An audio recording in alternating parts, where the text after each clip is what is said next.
Caríssimos irmãos e irmãs, uma breve mensagem. Nós estamos iniciando o mês de setembro, né? Que aqui no Brasil a gente dedica a Bíblia, né? O mês da Bíblia. Então, justamente assim, não basta só a gente querer inventar coisas, vamos fazer uma procissão da Bíblia, vamos colocar a Bíblia num determinado lugar com uma toalha horrível lá, né? Sei lá. A gente querer fazer coisas bonitas até, pode até ser. Mas o interessante é essa palavra estar dentro da nossa vida, né? Fazer parte do nosso cotidiano, né? Transformar o nosso viver, né? Então não basta só a gente ouvir a palavra de Deus. E muitas vezes a gente não dá ouvidos, ou a gente não quer ouvir a palavra de Deus. A liturgia da palavra fala para nós sobre isso, né? O profeta Jeremias, no contexto em que estava próximo ali, né, a invasão do povo do babilônio ali, na região da Palestina, o povo de Israel estava sofrendo muito, né? Os seus dirigentes, o rei Joaquim vivia de uma forma assim desagradável, né? E não estava nem aí com o povo, os políticos, né, da época, lá, o governante, lá, o rei Joaquim não estava nem aí com o povo. Os religiosos também assim não se preocupavam muito, não instruía muito o povo, né, falava aquilo que agradava. E aí, então, o povo foi se desviando. Então, quando chega Jeremias, alguém que foi enviado por Deus, só que ele é um profeta que ele anuncia a desgraça, né? Se não houver conversão, terá consequências. Ele anuncia isso. Então, ele é detestado pelo rei, pelo povo, pelas lideranças aí, e ele é perseguido. Então, assim também somos nós. A gente se sente chamado, uma missão, cada um de nós, você que é pai, que é mãe, você que é leigo, você que é solteiro, que seja. Nós somos chamados, a gente sente que lá no fundo do nosso coração, a vocação cristã, batismal, é uma grande missão que nós temos, né? Só que a gente sente assim que nem sempre a gente está ganhando, muitas vezes a gente perde, né? A gente sofre as consequências de viver a vida cristã num mundo que esquece a Deus, né? Um mundo que vai voltando as costas para Deus. Então aqui o Jeremias, ele se sentiu seduzido, é uma palavra forte que ele diz aqui também na sua oração, né? Um desabafo dele, né? Seduziste-me, Senhor, e deixei-me seduzir. Fosses mais forte, tivesses mais poder. Só que ou seja, está mostrando aqui como uma jovem que é seduzida pelo jovem lá, e depois que cai nos seus encantos, o cara vai e abandona a moça, né? Então, tipo assim, ele se sente abandonado por Deus, porque está sofrendo muito. Se ele fez tudo aquilo que era a vontade de Deus, por que ele está sofrendo dessa forma? Mas ele não desiste, ele diz que dentro dele lá, né, senti então dentro de mim um fogo ardente a penetrar-me o corpo todo. Desfaleci sem forças para suportar. Há uma força muito mais forte dentro dele, que é justamente a palavra de Deus, né, o que impele ele a continuar a missão. Então ele vai assumir até as últimas consequências, né? E, embora ele a tendência de desistir, assim também somos nós na nossa vida.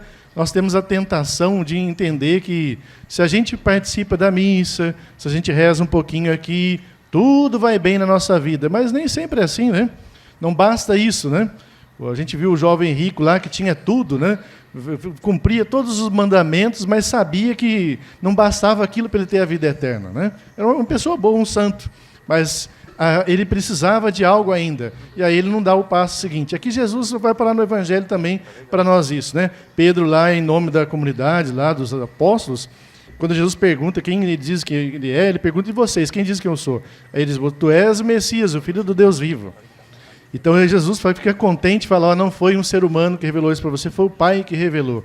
Então, quando a gente está atento à palavra de Deus, essa revelação de Deus, a gente acolhe essa revelação, mesmo sem compreender plenamente. Lógico que não vamos compreender plenamente.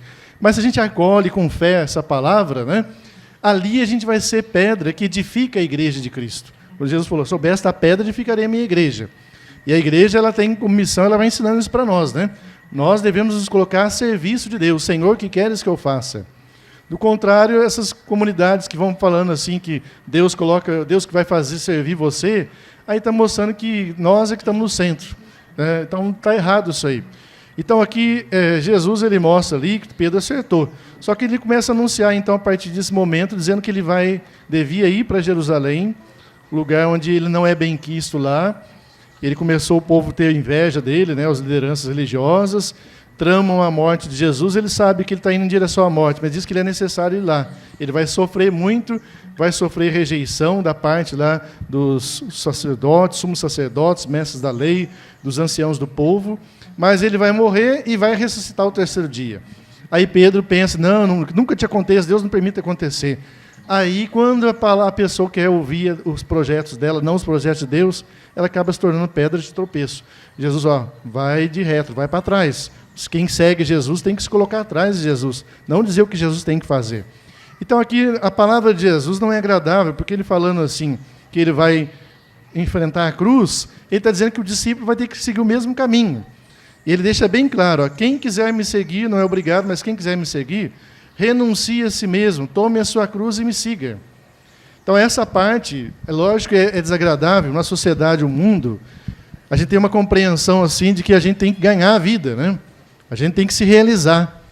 E se a gente pensar bem, se a gente for fazer uma reflexão da nossa vida, tudo que a gente faz no dia a dia, por que a gente faz aquilo? O que a gente pensa? O que a gente está buscando ali? A nossa realização. Parece que a gente já faz aquilo que é agradável para a gente, né? Então a gente fica na preguiça, não quer levantar cedo, a gente faz aquilo lá, mas nem sempre o nosso time ganha, né? Nem sempre o nosso time ganha. Às vezes, ainda bem que ele ganha também, mas nem sempre é assim. Então a vida nossa não é só sucesso também, né? Tem aquele aparente fracasso também, existe também. Então você viver o Evangelho é um aparente fracasso porque as pessoas parecem que não querem ouvir. Quando Jesus pede para a gente amar os inimigos, perdoar 70 vezes 7, a gente ser solidário com quem está passando necessidade, né? Aí esse tipo de vivência não é agradável. É agradável aquela vivência com Jesus, que ele faz milagres para nós, ele nos cura, nos liberta, nos diz uma palavra de incentivo. Agora, quando ele fala que a gente tem que renunciar a si mesmo, a gente coloca empecilho ali, né? O renunciar a si mesmo aqui não significa a gente se alienar, né? Jesus não está ensinando isso, a gente tem que entender bem. Se a gente não entender bem a palavra de Deus, a gente vai desprezá-la. Agora, se a gente entender, nós vamos valorizá-la. O negar-se a si mesmo, que renunciar a si mesmo, é aquilo que São Paulo nos ensina, né?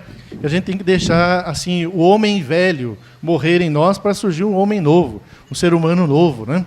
E o homem velho é o Adão, né? Aquele voltado para si mesmo, né? Radicalmente voltado para si mesmo. Só pensa em si, pensa só no seu umbigo, quer só prazeres, quer só a sua promoção, coisa do tipo assim, né? Nós devemos pensar assim que nós somos chamados a uma vocação, vocacionados ao amor, né? E o amor é sair de si. Então, quando você se doa, né, aquilo como São Paulo está dizendo, que o que Deus quer de nós, não é o sacrifício que Ele quer, é o sacrifício espiritual agradável a Deus, é o sacrifício da nossa própria vida, né? Pela misericórdia de Deus, eu vos exorto, irmãos, a vos ofereceres em sacrifício vivo, santo e agradável a Deus. Este é o vosso culto espiritual. É nós nos doarmos, né, a Deus, o que agrada a Deus na nossa vida. E a gente pensar, às vezes até a liturgia, né? O povo vai se perdendo, assim, as lideranças religiosas, sei lá. Parece que os padres têm uma tendência a dizer aquilo que agrada o povo. E a liturgia também, vamos fazer isso aqui que o povo gosta disso. Não é isso. A liturgia é um culto, é para agradar a Deus, não é para agradar o povo, né? A gente tem que pensar nisso. A gente reza a nossa oração, a missa, é para agradar a Deus, não é para agradar, gostei da missa. Que bom que você gostou, também gosta da liturgia que agrada a gente. Mas o sentido não é esse. O sentido é agradar a Deus. E o culto que agrada a Deus é uma vida de conversão, é a gente se doar, né? No amor fraterno, às pessoas, no serviço, né? Quem ama, serve, né? O maior é aquele que serve, diz Jesus, né? Então a gente tem que viver a nossa vida ali. Só é possível isso quando a gente renuncia a si mesmo, não fica apego ao próprio ego, né? Então a gente coloca Deus em primeiro lugar na nossa vida, aí a gente vai servir ao próximo. Nisso a gente se reencontra. Quando a gente se perde nesse sentido, ali o ser humano se reencontra verdadeiramente, né? E Jesus diz aqui no Evangelho, né? De fato, que adianta o homem ganhar o mundo inteiro, mas perder a sua vida? Nós podemos ter dinheiro, tudo mais. Se vem um problema de saúde, seja ele grave ou não, sei lá, né? A gente pode ter dinheiro, pode ter fama, mas a vida vai ser tirada, a gente vai perder, tudo vai ficar aqui, né? E a gente pode acabar aqui mesmo a vida, né? Agora Jesus nos diz que Ele traz para nós uma vida eterna, né? Só Ele pode oferecer essa vida eterna para nós. Mas ela já começa semeada no nosso coração, quando a gente abre o nosso coração à palavra de Deus, né? Quando a gente acolhe a palavra de Deus, parece que ela amarga, se torna meio amarga, né? Doçura no início, depois se torna amarga. Não é difícil você degustar a palavra de Deus, né? Assimilar. Mas na medida que a gente assume um compromisso com a palavra de Deus, a nossa vida se transforma, né? Então a gente deveria pensar, até no culto, o Frei estava comentando, acho que foi o Frei Jorge que comentou conosco, nosso missionário, a experiência dele, ele falou assim, que ele percebe que com o Convento da Penha tem muita gente que vem buscar confessar aqui, né? O Santuário do Perdão e da Graça. A gente tem que buscar o sacramento, sim, né?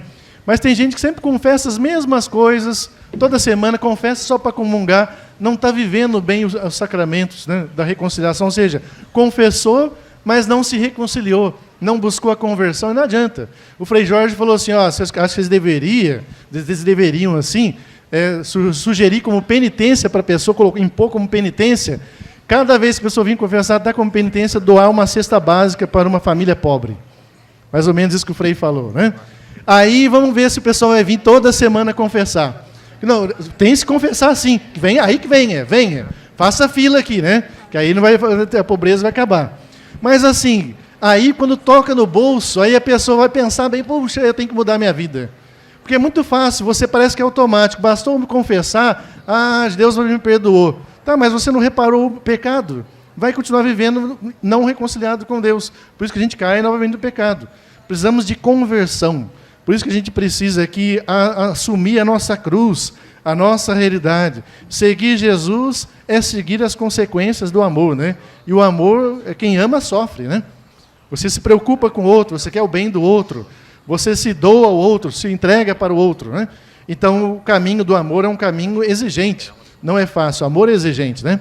Então peçamos a Nossa Senhora que interceda por nós, para que nós possamos reconhecer que Deus nos seduziu sim, é a palavra dele que nos seduziu, né? E a gente se deixou seduzir por ele. Mas não é uma enganação, ao contrário, como Jeremias vai falar no final do seu livro, vai deixar claro para nós que valeu a pena, né? Então vale a pena a gente ouvir a palavra de Deus, a gente dar valor à palavra de Deus e deixar ela transformar o nosso viver, né? Assim nós seremos realmente felizes, pessoas realizadas, pessoas que vivem a sua vida plenamente. Que Nossa Senhora interceda por todos nós e nossas famílias, assim seja. Amém.